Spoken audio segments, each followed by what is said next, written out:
Hello, Loki Legion. Welcome to the sixth episode of the Loki Sports Show. Today's kind of like basically the holiday recovery edition. I know a lot of people kind of missed upload times and all that fun stuff, and I was on YouTube for like the last couple days because even after Christmas, everyone's out of it. They're tired, hanging out with family, all that kind of fun stuff. But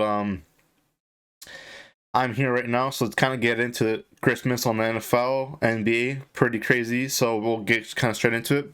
But before I go any further, one thing I'd kind of want to talk about that for this episode, no NBA content, just because right now there's so much kind of chaos in the NBA, especially if there's six MVP candidates: Luka, Jokic, Giannis, Embiid, Tatum, KD. I'd rather just talk about that in its own video entirely, kind of open up about what I think about MVP, what teams are looking like right now, standings, maybe even early most improved players, like kind of like the whole list of the awards for the NBA, just because I think it's really interesting right now. There's a lot of players playing at a really high level, a lot of historic kind of seasons. Luka Doncic had that crazy 60-point triple-double, so a lot to talk about, a lot of teams falling off, kind of being surprising. We'll talk about that in another episode. But without further ado, let's get into what happened on Christmas and the day before. First game we're going to be talking about would be the Falcons and the Ravens. I had the Falcons winning this game and I was wrong. The Falcons are not really able to compete in their division because they have been officially eliminated.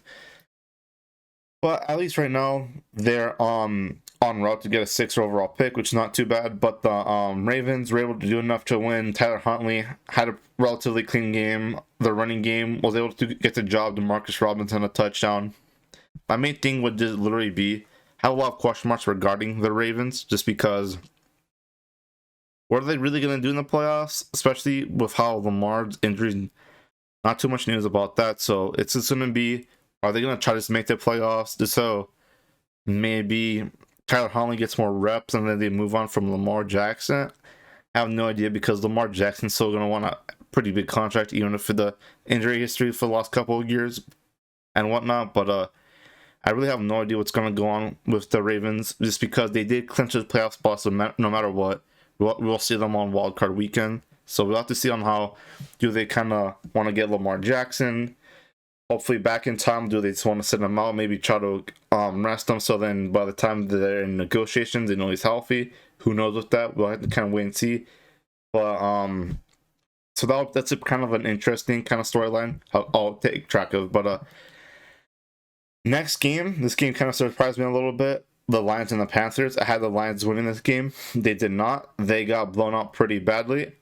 I know for a fact the Carolina rushing attack had like over 200 yards by halftime. It was a pretty ugly game.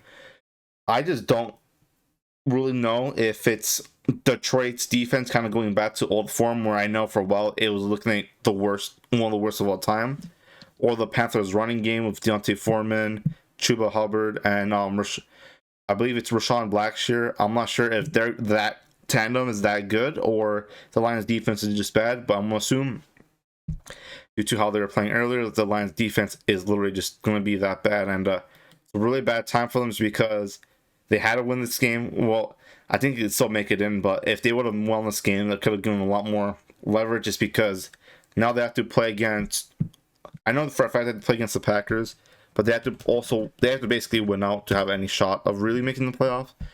So in this week they have to play against the Bears, against Justin Fields, who kind of torched them last time, and then they have to play against the Packers, which probably means a playoffs trip on the line at Lambeau Field against Aaron Rodgers. So who knows how that's gonna go? But this was a game, or as close as a kind of a gimme game, really, for the last couple of games, because I know the Bears are gonna play them tough, because probably the Bears, if they can get a win off the division opponent, maybe knock them out of the playoffs, they'd probably love to do so, even if they don't really have the talent for that, just because the Texans won a game. We'll get into that later. So I don't think that forfeits too much of a draft position. So we have to wait and see for the Lions side of the line. But Panthers, pretty decent, very good game. They played good on all levels of the game. The main thing kind of going forward is just that because they won this game and the Bucks also won, next game against Tampa in Tampa is going to be basically for all the marbles, really. I'm pretty sure they get eliminated with a loss, or unless, yeah, I'm pretty sure they get eliminated for loss. Maybe there's some crazy shenanigans with other teams falling off in the wild card spot, but basically, next week is a must win for them. No questions about that. They have to beat Brady in Tampa. I have no idea how that's going to be because Tampa kind of been a little bit of a lucky team this year, just because I'll get into that more a little bit later if their matchup. But beating Tampa Bay, especially with Tom Brady, who's still gonna try to get the playoffs because he's still the greatest of all time. You can never forget that betting against Brady is never a good proposition for anybody. So who knows how the Panthers will be in that game? But they're able to do the performance they did last time, where it was defensive. They're able to kind of shut down the receivers, get pressure in Brady's face, do just enough on offense.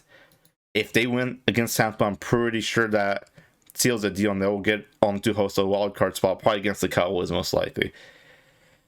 Anyway, speaking of other teams, players, coaches, teams, all that fun stuff that need to win, that needed to have won, were the Seahawks, but they had a hard game because they had to go to Arrowhead against the Chiefs. The Chiefs didn't have too much to exactly play for. Well, they're trying to probably get the number 1 seed, but the Bills will have the tiebreaker over that. But the Seahawks absolutely needed to win this game. I know it was a really frigid game, very cold game.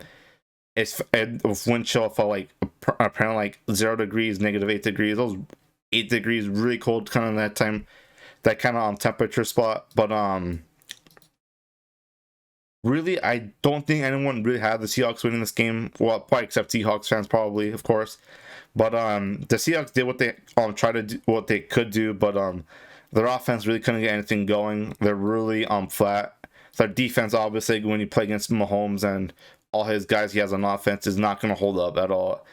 And the one thing that their defense does have going for them right now, especially, would be their rookie cornerback, Tariq Woolen. He played really good this game. I remember there was one play I wanted to talk about just because I thought it was a really cool play. Even though I'm obviously not a fan of the Seahawks, I thought people are not really talking about this play enough. It was a play where Tariq Woolen, he got basically he had Justin Watson on one of the Chiefs receivers kind of slip past him, and then he was going right to the end zone. But the thing is, because Tariq Woolen basically runs a 4.2 and he's very fast, he was able to catch up to Justin Watson and bat the ball away, even though Watson had like a 3-step advantage on him. So that was a really cool play by him. Very athletic play, very awesome play to see how he was able to catch up like that. And if Tariq Woolen continues to develop, he can be a big problem going down the road, especially if Seattle does get more help with the draft, because guess what? The Broncos are so awful, they might even get a number 1, number 2, probably more than likely number 3 overall pick. So Seattle will probably only get better on defense. So I'm pretty sure they'll pick a defensive player to help show that up a little bit. I'm not sure it will be a good cornerback, or it will, hopefully for them, Will Anderson. We'll have to wait and see on that, but going forward to Saints and Browns. This was another kind of low-scoring game. A lot of games were in very cold temperatures, like 0, as I mentioned before, kind of like that. It feels like -4, 6 degrees to only like 8-degree temperatures where it was snowing.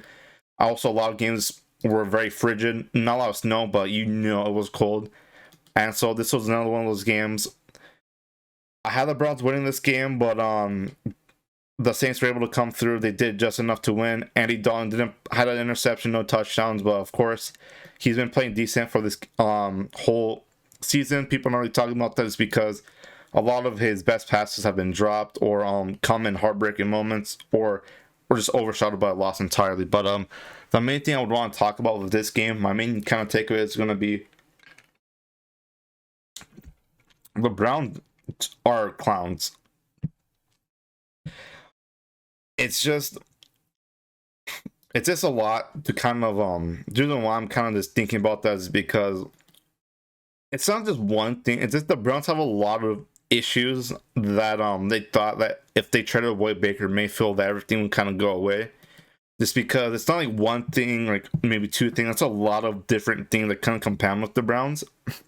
Their defense is really not that good. It's very suspect, especially kind of like their secondary. Their defense is probably Myles Garrett, and that's really it. But the main thing is this, that they used Baker Mayfield as a scapegoat for why they fell off last year, even though Kevin Stefanski should have literally just benched him. That's all it was to it. He had a torn labrum. I'm not sure what he was doing with that. I don't know if he wanted him to play through or not, but he did, and then Baker didn't play good, obviously playing through that shoulder injury. Then they shipped him out, and then they got Deshaun Watson, who has his legal issues. I'm not getting into that right now, but the main takeaway from that is just that when you have those legal issues, and when you know the NFL's gonna like strike down on him, and the fact that they still kind of went through with the trade, and I'm pretty sure they would know information before we as a public would know, shows that they really just don't give a shit about morals. That's one thing. Obviously, a lot of teams don't really care about that, because if they win a game, they sell tickets. Who really cares? But the thing is, Jacoby Brissett's not playing too good, nothing special, but the fact he's been outplaying, or in proportion to what Deshaun Watson has done, the fact that there's been a steady level of better play from Brissett than Deshaun Watson's concerning, because they gave that guy $230 million guaranteed. So it's not like, oh, well, maybe it's okay, whatever. Deshaun Watson's only here for a couple of years. He's not getting that much money. You can cut our losses. If he continues to play like this, I know he has had rust and all that stuff, but he's not looked comfortable. He looks bad, and all that stuff.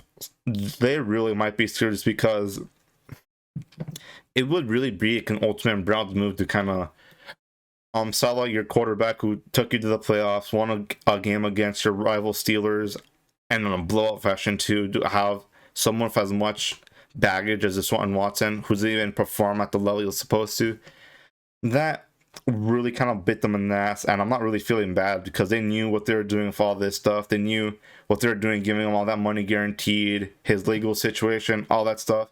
They knew everything, how they did Baker Mayfield. They ran him out of town, dumped him to Carolina, and then now I don't really give a shit that I don't feel bad that all this stuff is happening, just because they brought that upon themselves. Their coaching is not that good, and it's been really exposed now that Nick Chubb has been kind of hurt for the last couple of games. He's been questionable, and now that they can't just rely on the run game, the play action, they have to really hope Brissett or Watson is able to kind of win through the air. Shows that their coaching what really is was relying on Nick Chubb, Kareem Hunt to do one hell of a job to kind of put that run game through, put that offense through. But that's enough about the Browns. I'm gonna talk about the team they got Deshaun Watson from, the Texans, and their game against the Titans.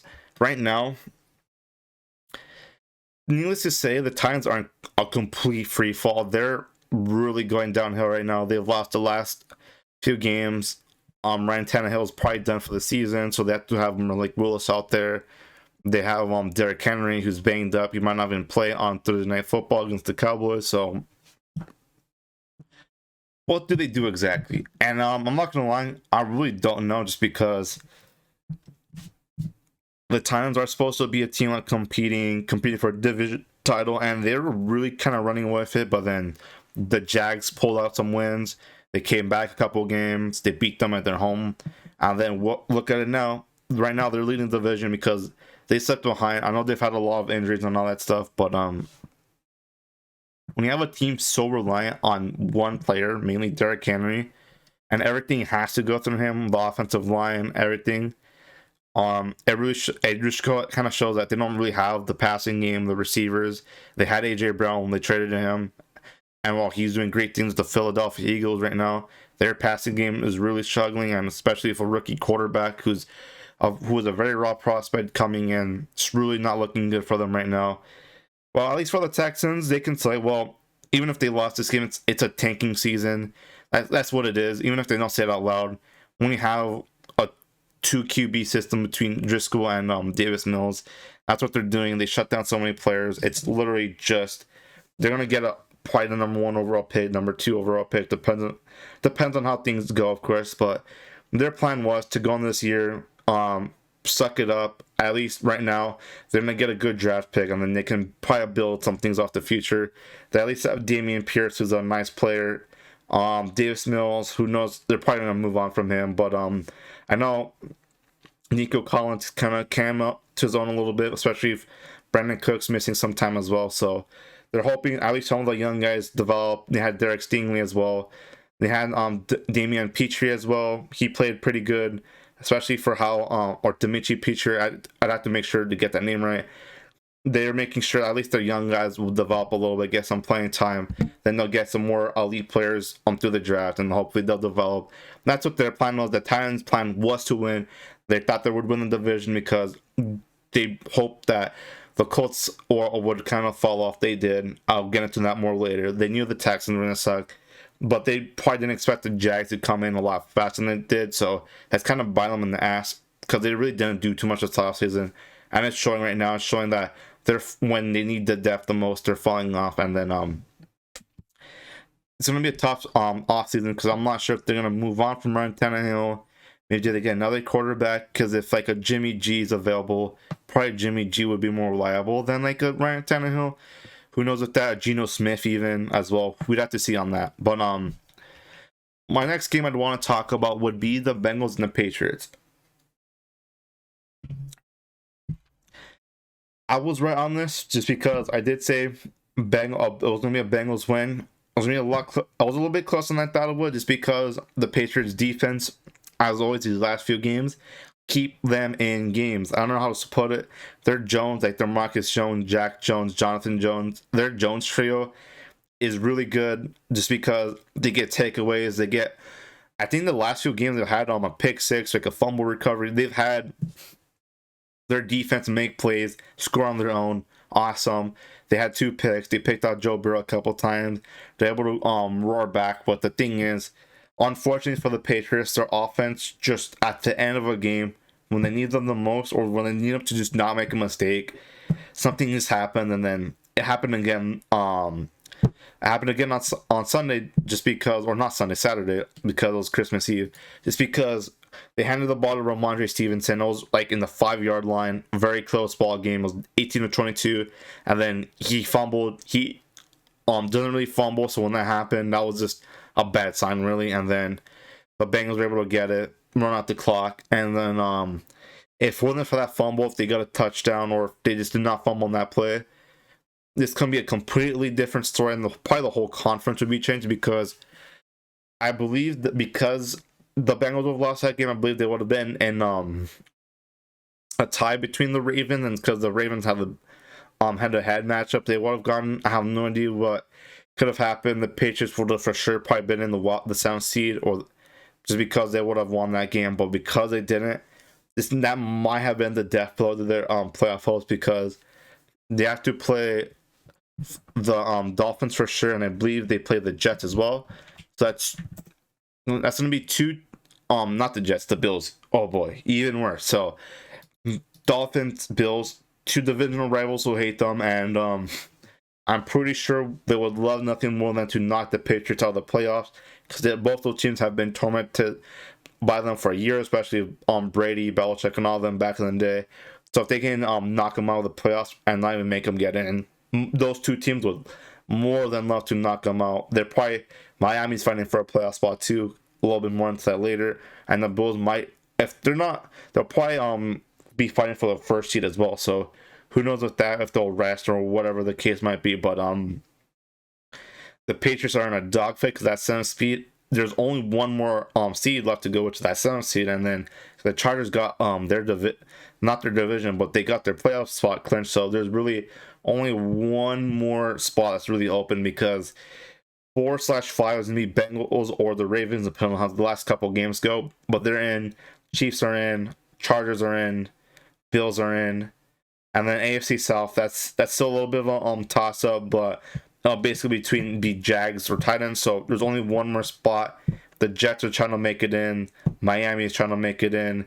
Even the Raiders, Steelers are still long shots, but they're still trying to fight in. So it's gonna be a dogfight to get in that last spot. And if they would have won this game, close game, their defense to do what they were supposed to do, they could have been sitting pretty right now. But it's not how things can happen. But going forward, I think the Patriots have a lot of things to look for in the offseason, because I'm not sure if Mac Jones is probably what they're going to be looking for, but an offensive coordinator, because I know they have Matt Patricia, Joe Judge, but it's not it. If you call this game the same draw plays, screens, dump off, it's not going to work. They need to have someone who can at least design play the stretch of the field more and all that stuff. I'm not sure if Belichick will do anything about that, but we'll kind of have to wait and see on the Patriots and how they kind of handle the offseason, especially with how the last 2 games it's always been a mistake on the offensive side and that loses them the game. So speaking of kind of defenses, offenses, all that kind of fun stuff, offenses that do close out games, you have to talk about the Vikings and their win over the Giants, just because the Vikings, as I predicted it almost right down the middle, it was a close game. It was a game that the Vikings had to pull at the very end, despite the talent level. Both teams playing a lot of close games, a lot of one-score games. Nothing really surprising here. I just know that the Vikings almost have like the opposite issue, where if it's mainly the defense who messes up, but it's the offense that kind of bails them out from the Patriots. And this game was kind of the same thing. It was Kirk Cousins and Justin Jefferson absolutely having a great connection at the end of the game. The game was tied up. Justin Jefferson got hit by a dime of Kirk Cousins. It was like a 22-yard play. They're able to get in kind of a little bit outside the field goal range, but their kicker, Greg Joseph, nailed a 61-yarder out of nowhere, and they won this game. Giants are still in a good spot. I think they're still like the 6th seed or whatnot, 8-6-1, I believe. But just because they lost this game, I don't think it matters too much. One thing you have to give, I'm just surprised that they were. I'm not really surprised, just because on one hand, while the talent level is not as good as the Vikings, their coaching level is still really good. And if you're the Giants, you have to be happy, just because the Vikings have a lot more talent on both sides of the ball, really, than the Giants, and they're able to still take it down to the wire. Saquon Barkley is having a good season, a really good season. I remember this one play, it was like a 4th and 2. Saquon Barkley took a handoff and just took it straight to the end zone. Great play by him. He's been really coming back this season as well. You love to see it. I know he's a free agent, so we have to see how that goes. But overall, pretty good game, pretty close game. The Vikings were able to pull away. But on a game that was not as close, unfortunately, would be the Bills and the Bears. This was the first time Josh Allen played them, and he had 2 bad turnovers. One of them was for sure. It was I forgot which receiver he was going to, but he was going really deep for the end zone. He kind of missed it. He kind of underthrew it, and then it got picked off. But the Bears defense was able. The Bills defense, not the Bears. The Bears defense got like 40 points scored on them. It was not very pretty. But the Bills defense was able to clamp down on Justin Fields running around. He had like 40 yards, which is a very low streak number, because I know he had like a streak of like 70+ yards. So they're able to get the job done. Even if Josh Allen turned the ball over a couple of times, he still got his yards to the air, a couple passing touchdowns, of course. And then there was really not too much the Bears could do. They're just not on the same level talent-wise, of course. And because I hope they have a good plan for the draft. I know they have the most cap space coming up, so probably sign a couple of free agents. We'll have to wait and see how the Bears kind of handle the offseason. But the team probably going to be looking forward to the offseason a little bit sooner than most teams would be. But I'm very interested to see how Justin Fields, how Ryan Poles, how all those guys can kind of link up. Probably get them some help as well. But another not so close game, and a team that's also pretty interesting would be Commanders and their game against the 49ers. I had the 49ers winning. It was nothing really surprising. Brock Purdy is looking like a beast. He put up nearly 40 points on the top 5 defense over the Commanders. I'm going to start off with the San Fran side of things first. That's my game. This was the game I looked forward to the most out of the Seahawks game, the Miami game, even though I didn't know Brock Purdy would be starting, obviously, just because my main thing would just be that this is the game. Now we've had almost 2 full games worth of film on Brock Purdy. Other defensive coordinator defenses are going to know now what he likes to do, what his tendencies are in the pocket, what his reads are, all that kind of fun stuff, just because when he's coming in for his first start in his career, Obviously, no one knows. They couldn't go as college film, but how he's going to handle the NFL level is going to be a completely different beast. His weapons at Iowa State, much different than what he has in San Francisco, obviously. So that's apples to oranges. You really can't compare them. But now we've had a couple NFL games to see Brock Purdy. And despite that, he still had a really good game. 2 touchdowns, 1 interception. His one interception was, I believe, I could be misremembering this, but I believe it was to Jawan Jennings. He hit him in the kind of at the top of his fingertips, but he was able to catch it, bounced off, it got picked off. So that one interception not really his fault, but he's been playing great. He had 2 touchdown passes to George Kittle. One of them was a 50-yard dime from George Kittle in stride right to the end zone. Brock Purdy has been the best San Francisco quarterback this whole season. That's actually played for them. Obviously, we've had better quarterbacks in the past, but this season he's been the best quarterback.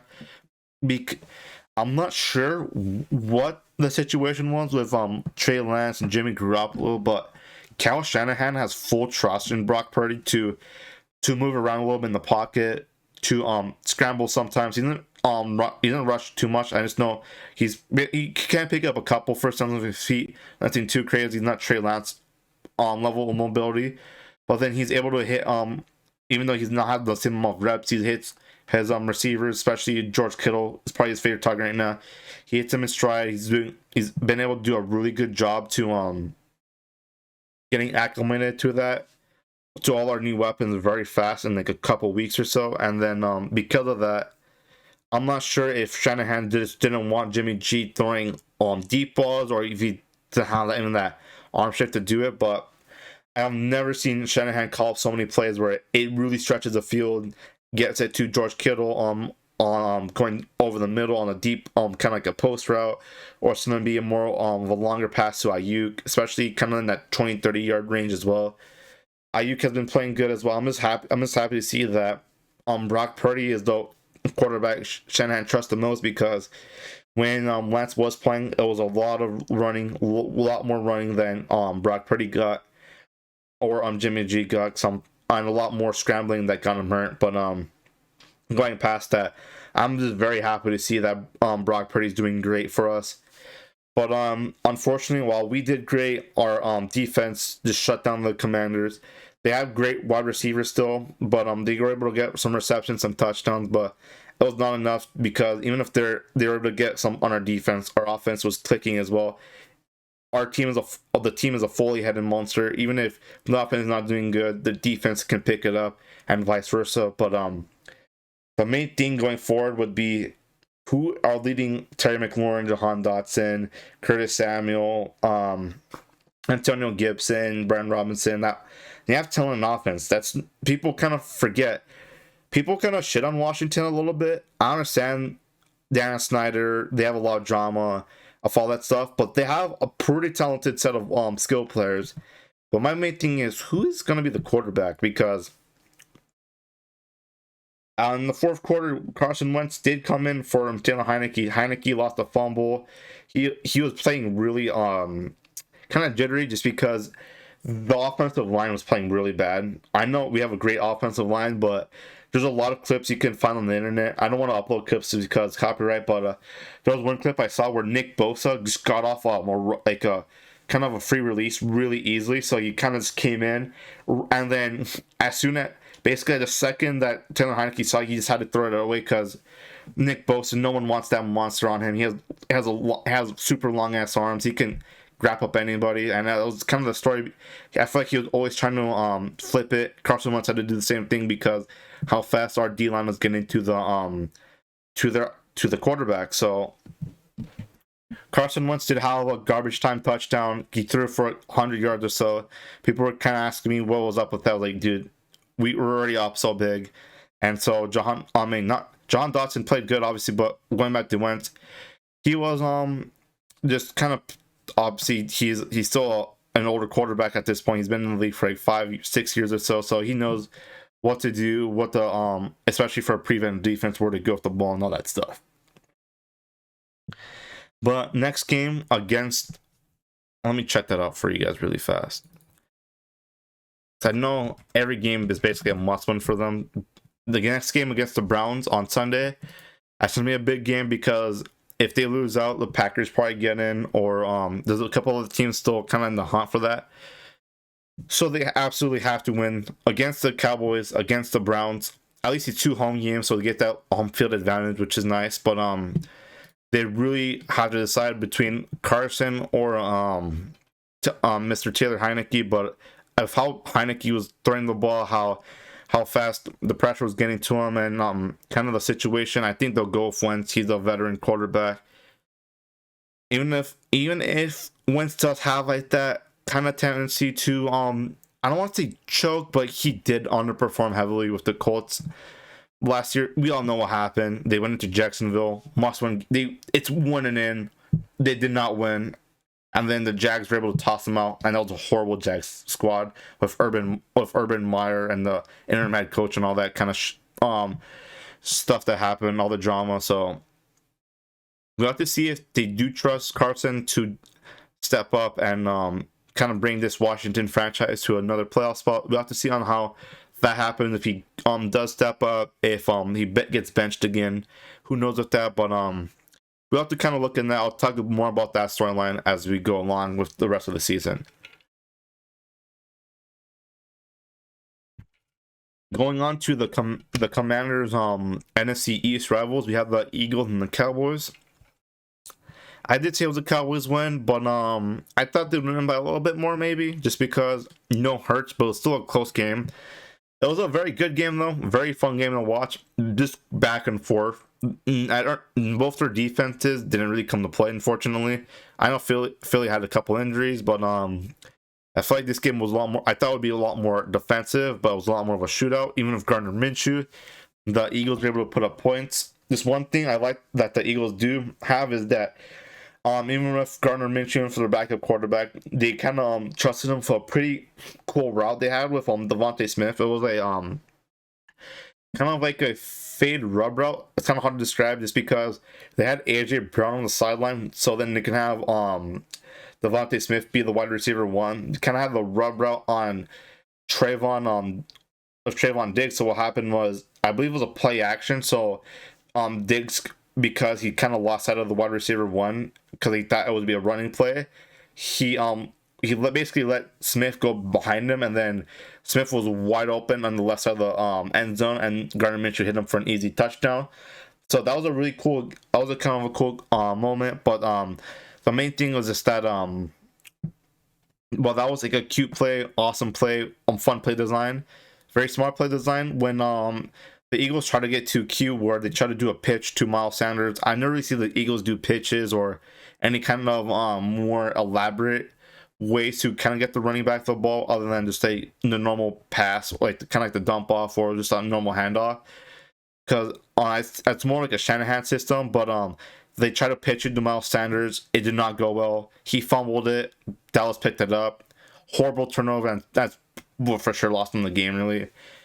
And that's another thing they lost other than the game. Lane Johnson, their left tackle, very great player, playing at a very high level right now. I believe he's a Pro Bowl this season. Is not going to be out with an abdominal injury. I'm not sure for how long, but that's a big blow.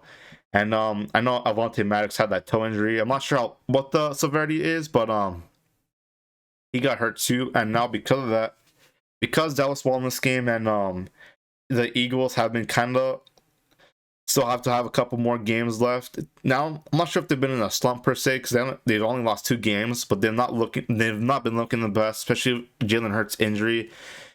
There are some reports that say it could be worse than we think it is, so who knows with that. But because of that, Dallas still has a shot of winning the division. I know the Eagles have their playoff spot, so does Dallas, but assuming the Eagles lose out, because I know they still have to play the Giants, who are going to be fighting really hard for their playoff spot, and they have to play the Saints, who are fighting for their playoff spot.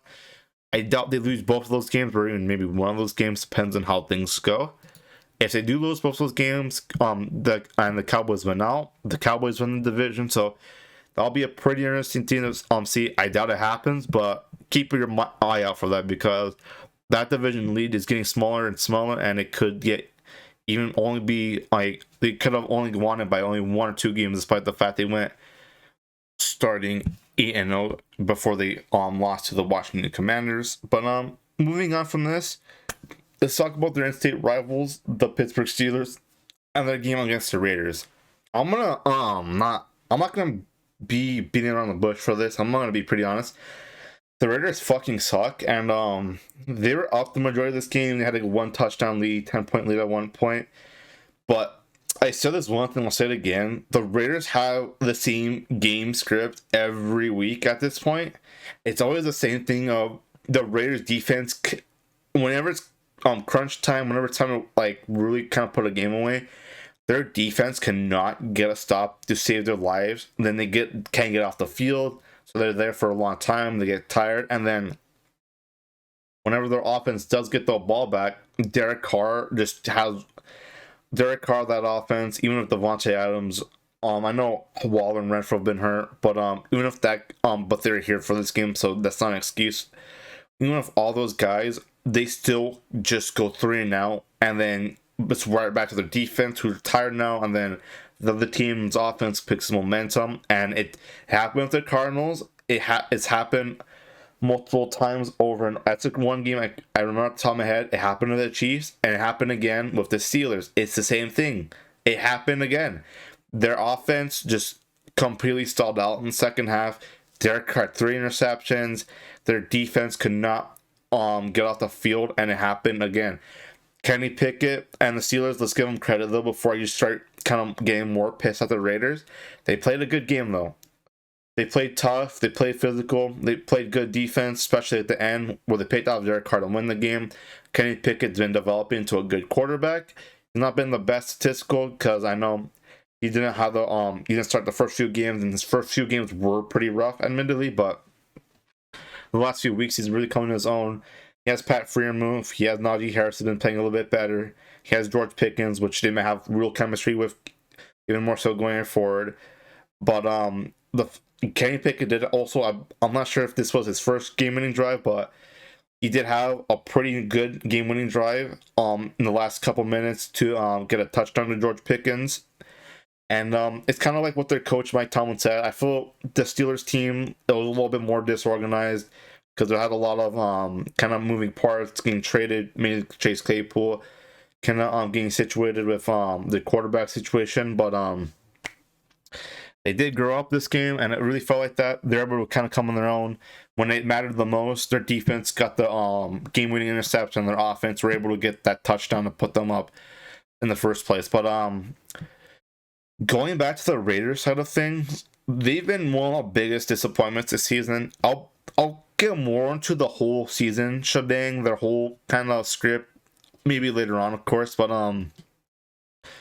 what came of this game is that Derek Carr has now officially been benched, and he's not even just been benched; he's been like double benched, because he went from the obviously the starter to the third string, and now Derek Carr has basically been removed from the team, not officially, but he basically is doing his own thing now. It all said like on Twitter and all that fun stuff that Derek Carr right now is away from the team. There's no drama on the sidelines, so all the media will hype it up and all that stuff.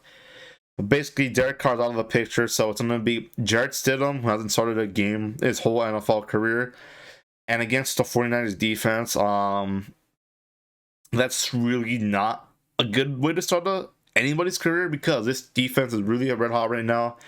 The Brock Purdy offense is still clicking, and just throw in Jarrett Stidham on that team, and then even after they get past the Niners, they play the Chiefs. The Chiefs go into the building as well, and that's two games against two teams who are trying to win the Super Bowl, and to have Jarrett Stidham just basically thrown in there is not really a fair shot, because I'm not sure what's his contract situation, but if they do look at his tape, it's going to be against two really good teams who are obviously trying to get playoff spots. The Niners are probably not. They're both rival teams, really. Niners, the Bay Area rivalry, and the Chiefs, that division rivalry. So both teams would love to embarrass the Raiders, especially at their own home stadium, and this might happen, because I don't know what the plan is, because it's a long shot that the Raiders make the playoffs, so I doubt they're going for the playoffs. So especially with Jarrett Stidham. Why would you have him over Derek Carr, even if Carr's not been playing the best? Are they trying to tank? Maybe that's what they can probably do. I wouldn't be surprised. Are they? And then what's going to go on with Derek Carr because he got benched? Or are they going to trade him probably to the Colts, because that would be such a Colts move to do? But I know if they release him before a certain training camp day, they don't pay that much money on his contract, so I'm pretty sure they'll release him or trade him by then. So we'll kind of have to see on how that goes. But the Raiders really are kind of a disaster right now, because Josh McDowell is not a good head coach. He really got the job just because Tom Brady did good things in New England, and then just because he has been the head coach before at Denver, that did not end up well. Maybe they gave him the benefit of the doubt because that was like 14 years ago. Maybe he can turn around then now, but obviously it didn't happen.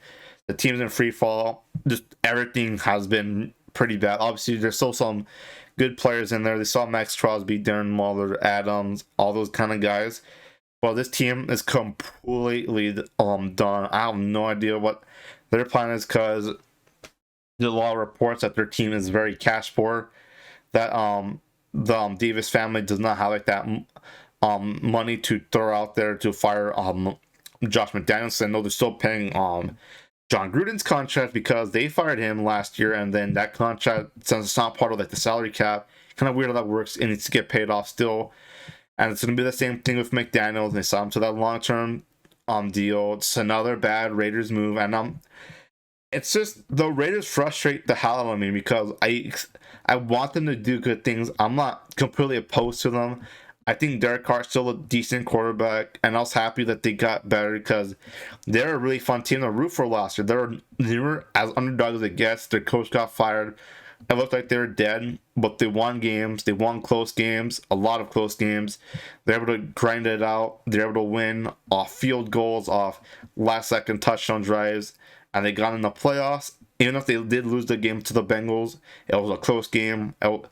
And the Bengals went on to the Super Bowl, so it shows that Raiders team had a lot of heart. But they let go Rich Bisaccia for, I don't really know why. Really, he did a really good job as the interim head coach. They let him go to Green Bay, and then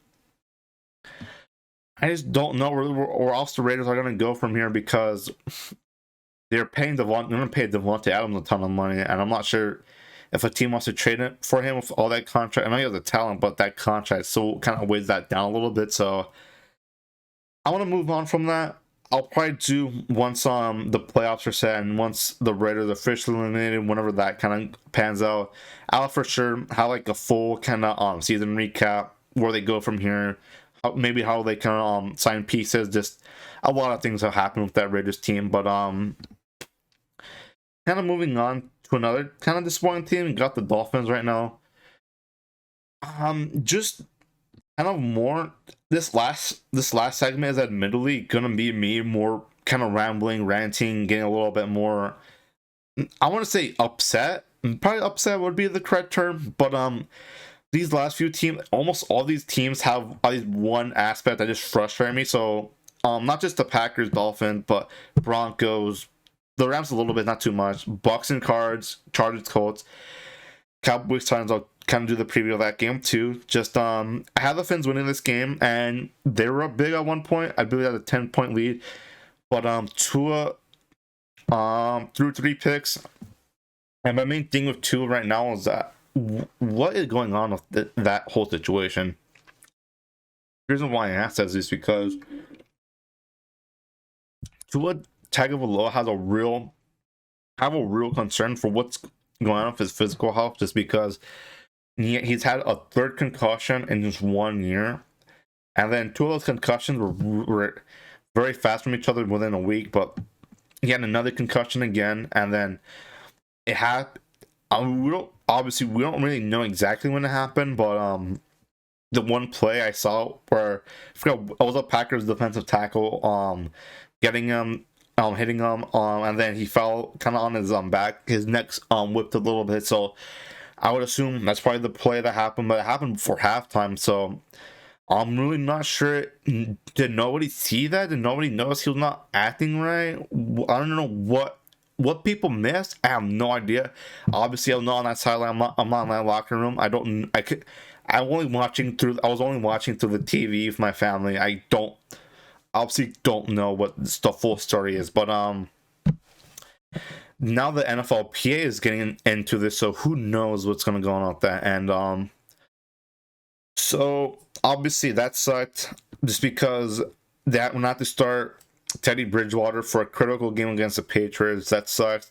Them possibly losing their franchise quarterback for the rest of the year, because I wouldn't be surprised if they just say, hey, we've had 3 concussions already. That's 3 concussions in like 2 months is horrible, especially when once you get 1 concussion, it gets easier and easier to kind of get another one, and then those are very permanent injuries. They can affect him and his mental health, physical health for the rest of his life. So I will not be surprised if shut him down for the rest of the season. We'll have to really see on what the Dolphins want to do with that, but let's give credit where credit's due. The Packers did. Their defense bailed them out. It was kind of weird because Rodgers did enough, but normally it's him winning games outright. But the Packers had 3 turnovers, 3 interceptions. They had a critical win. This was a game they had to win. They went into Miami. They got the job done, but job's not quite finished, just because they have a critical game against the Vikings at Lambeau Field, and then another one with the Detroit Lions going in as well. So 2 NFC North kind of matchups, and they have to win. And the Vikings are probably going to be playing them hard, because they probably want to get number 2 seed, get it over the Niners, even number 1 seed, depending on how Philly does next couple of games. And the Detroit's probably going to be fighting for that last playoff spot. So there's going to be 2 fun games, 2 games. Aaron Rodgers, those 2 games, Aaron Rodgers, the defense, they need to have a complete game, not this Aaron Rodgers does enough or the defense does enough to win. And so they both fire on all cylinders to win these games, because these are 2 hungry teams that they hate the Packers. They want to see them just get the hell out of the playoffs for like the first time in probably a while. So we'll have to see about that. But Jalen Waddle, let's give a shout out to both receivers, Jalen Waddle, Christian Watson. They'll play pretty good games, and I'll kind of move on from that, just because not too much other than the fact I have real concern about what the Dolphins are doing, especially if they've been on skid, but the Packers are kind of rolling a little bit right now. They have a little bit of momentum, but they have 2 tough games coming up for them. But oh God, the Broncos and the Rams had to pause a little bit, just because if you thought I was getting upset with whatever was going on with the Raiders, oh my God, the Broncos. I am okay. I'm gonna, before I just start tearing the Broncos a new one. Let's give a shout out to the Rams. They played a great game. Baker Mayfield has looked better than Matthew Stafford from the games I've seen of both Stafford playing and and Baker's been playing. Baker Mayfield has legitimately looked better than Matthew Stafford. Matthew Stafford looked obviously he's been hurt. He was hurt and then he got shut down, but he was just looking skittish. He basically only relied on Cooper Kupp the whole time. It was Cooper Kupp or bust. And if he did go to his other receivers, I feel like he'd miss some. He had like no chemistry for anyone else. But Baker Mayfield looked really good. Great connection of Tyler Higbee, who got 2 touchdowns as well. This elite defense got just smoked by Baker Mayfield. He had 230 yards and an 85.7 completion percentage. So my main takeaway for the Ram side, before I get into the Broncos side, I'll get there. Don't worry. But what are they gonna do? Just because obviously they have Stafford's contract, he's there for like 5 years or so. They're gonna give him a bunch of money, but Baker Mayfield looked pretty good. I think they'll be stupid if they let him go. I doubt that Les Need is gonna let him go. So I wouldn't be surprised if it's just what they would do would be, hey, they give Baker Mayfield, I doubt they give him like a minimum contract, like a vet minimum. They'll give him more money than a backup would make, for example, and they say, hey, look, ride the bench for a few years, run behind Matthew Stafford, and when it's his time to retire, he could retire after this year, because that neck injury is pretty bad. Who really knows what's going on with that? But I don't know if they're just gonna have him sit behind Stafford or they're gonna have him just play entirely. If they know that Stafford's not coming back, who knows what that? It's going to be more of a fun off-season discussion. So we'll have to wait and see. I don't know the answer to that, but one thing that came apparent to me is that Sean McVay is not leaving this team, at least probably not next year. Maybe in like 10, 15 years, obviously later down the line, of course. But as of right now, Sean McVay is dialed in.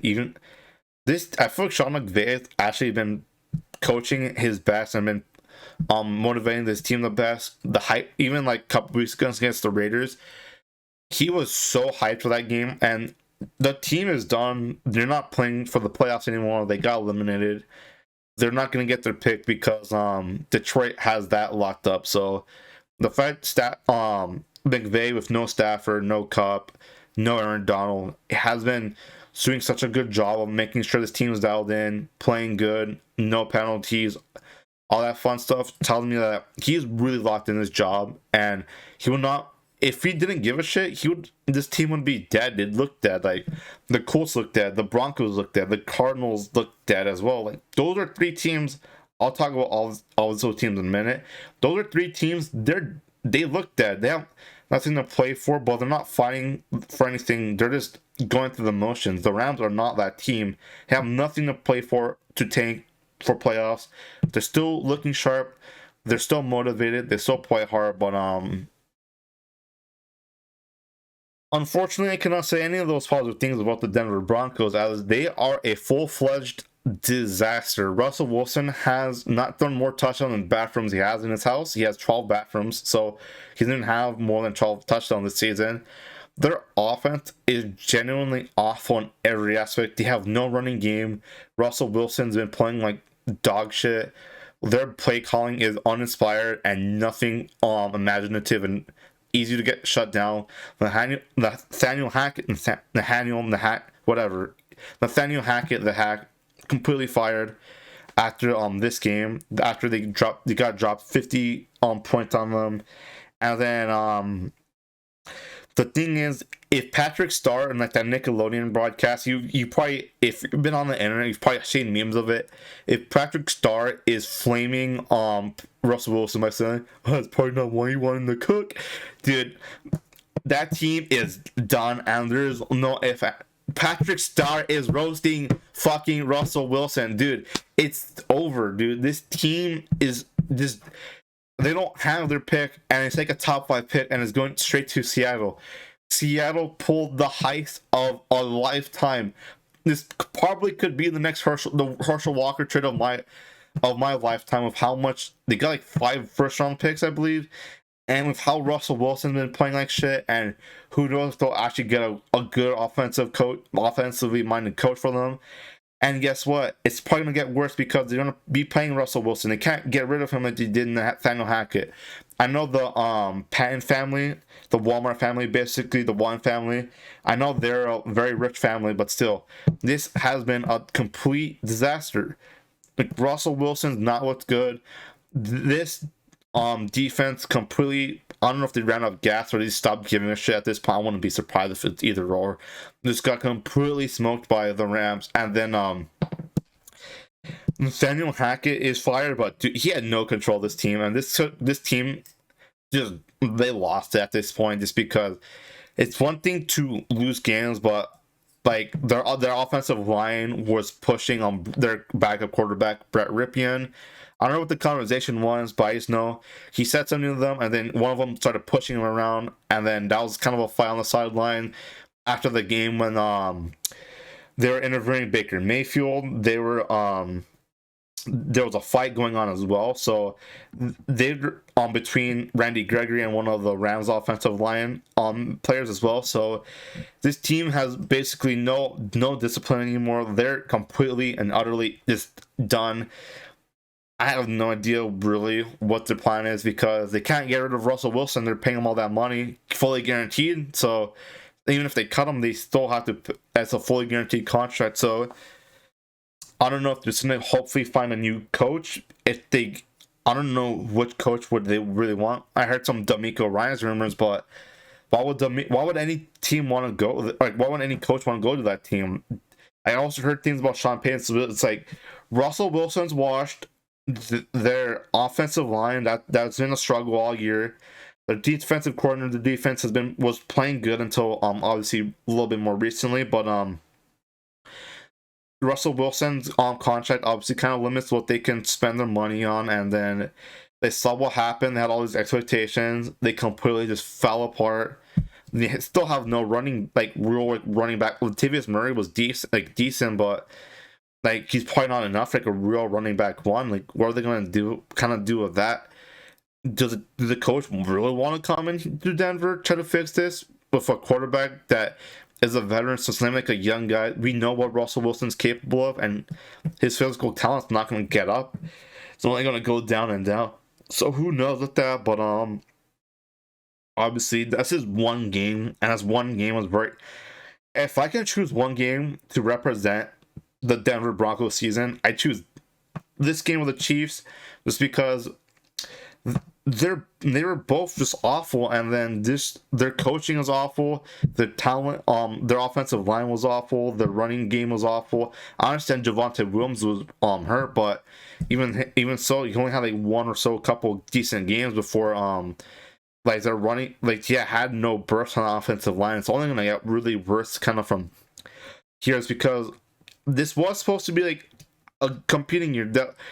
I remember everyone thought, well, they're one quarterback away, and they got that quarterback, and this team, like, it was not enough, and I just don't know what the Broncos' plan is going forward, because they need to find a coach that would want to be there and that can fix Russell Wilson, or at least make him tolerable better, because they're going to be dealing with Mr. Dangerous for a while, so that sucks. But I'm going to move on from that, because obviously during the offseason, I'm going to make a whole video on what happened with the Broncos. But another team that completely disappointed this year would be the Tampa Bay Buccaneers. Cardinals too, as well, their opponent, but more so the Bucs. People knew the Cardinals would fall off, but both teams are awful, really. The only reason why they won, as in the Bucs won, is literally just because Trace McSorley played in his first game starting. Because Kyler Murray is obviously hurt with the torn ACL. Colt McCoy got the concussion last week. So the fact that the Bucs are barely, I mean, they needed overtime to fucking beat Trace McSorley. Like, I'm not trying to disrespect the Cardinals further than I already have before, because I've already had my rants about them, and but I don't know what happened with this Buccaneers team. It just shows how important having good coaches, because obviously Bruce Arians was their play caller, he was the main guy, really the main coach in the locker room. But without him, oh my god, dude, the Todd Bowles Byron Leftwich combo is just so horrible. I feel Tom Brady this year has no chemistry with his wide receivers. Every time I feel they always have like the same kind of sideline kind of shoulder fade route. They always throw to Mike Evans, and I feel every time the defense knows exactly when it's gonna happen. Their running game really has like very limited push. They're they're bottom in rushing yards. It's just both these teams are not only just bad, they're just really disappointing to see. And then guess what? It's probably not going to get better, because the Buccaneers need to play Carolina. And Carolina, with Steve Wilkes, has been playing a lot better. They're going to be fighting for the division spot, so then they can get over the Bucs. And then I'm pretty sure the Bucs are done if they lose to Carolina next week. So we have to kind of see on how that works. But you want to know what's the funniest part? The Cardinals have even gotten worse since my last video where I talked about them in depth, where I talked about how disappointing they were. Apparently, where do I even start? Okay, the general manager has left due to a health issue, so that's kind of happening, and then they're trying to find his replacement. I thought I was under the assumption it would be on a temporary basis, but with how the Bidwell family's talking, how Michael Bidwell's talking, it seems to be more permanent. They never really, I don't know what's going on with that. Hard Knocks has come out, so I'll probably have to wait and see on how that kind of turns out. But Chargers and the Colts I'll get into that game right now, but one more thing before I kind of get into that. Also, Cliff Kingsbury's supposed to I'm not supposed to, but he apparently he's going to resign after the season. Kyler's not going to be back until at least October, and then there's allegations of like kind of workplace misdemeanors. I'm not sure what the legal term is, but apparently there's some information that's put them in posts on the internet that they didn't rightfully fire Sean Kugler because there was apparently an incident that happened in Mexico City, but there's a lot of stuff with that, so more drama. Cole McCoy, their backup, gets hurt, so they have a third string out there. But I'll save it for the Cardinals full like season recap episode because I really don't want to get more angry than I already have gotten with how the last few teams, Broncos, Cardinals, Bucs, and all that stuff. But going back to what I was saying for Chargers and Colts, that's the next game. But the Colts were down the water early, and I'm not gonna beat around that bush. They brought Nick Foles in.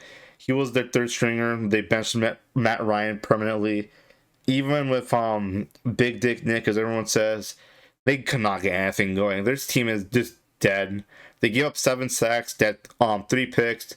The Chargers offense looked pretty good. Even if Hurd didn't throw any touchdowns because Austin Eckler gets the majority of the goal line work anyways. And I don't blame him for not giving the ball to Justin Herbert. It's because Austin Eckler is a beast, especially in the red zone. So Eckler, Herbert, Williams, Allen played pretty good this game. They're all healthy. They got into the playoffs. I'm very happy for them. I already talked about Justin Herbert in my last short. If you want to see that, I'll probably leave in this the link in the description. But going back to the Chargers, they're gonna be a tough up for any team. They have lethal weapons on offense. Their defense has been playing a lot better. Obviously, they've not been playing the best teams in the world, but you want to keep an eye out for them. They're a wild card team, but they're not too bad. And then don't sleep on them. They're still a legit opponent in the playoffs. So one last segment before I let you guys go, because I've been at this for a minute now. We have the Cowboys and the Titans. I'm gonna stream this game tomorrow night on my on this channel actually.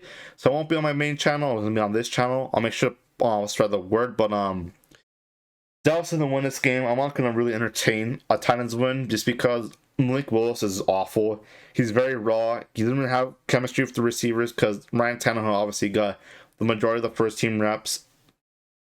And then there's a high chance that Derrick Henry doesn't play because of the hip issue right now. So this Dallas defense is really tough enough. Without Derrick Henry, this team really has no identity. And Dallas is really, this could be a trap game, but I think Dallas is going to stay focused to win this game because they're trying to win the division. As they're trying to steal it from the Eagles, they already mentioned.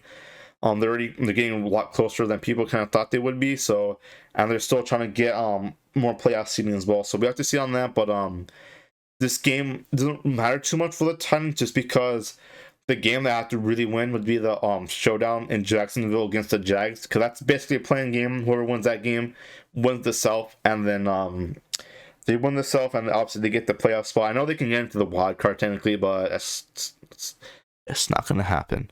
So yeah, the Titans and the Cowboys, mainly the Titans, need to win this game just so they'd have at least a little bit of a cushion to maybe, hopefully, luck and get the wild card spot. But we'll have to wait and see. But without Derrick Henry, that's gonna be a long shot.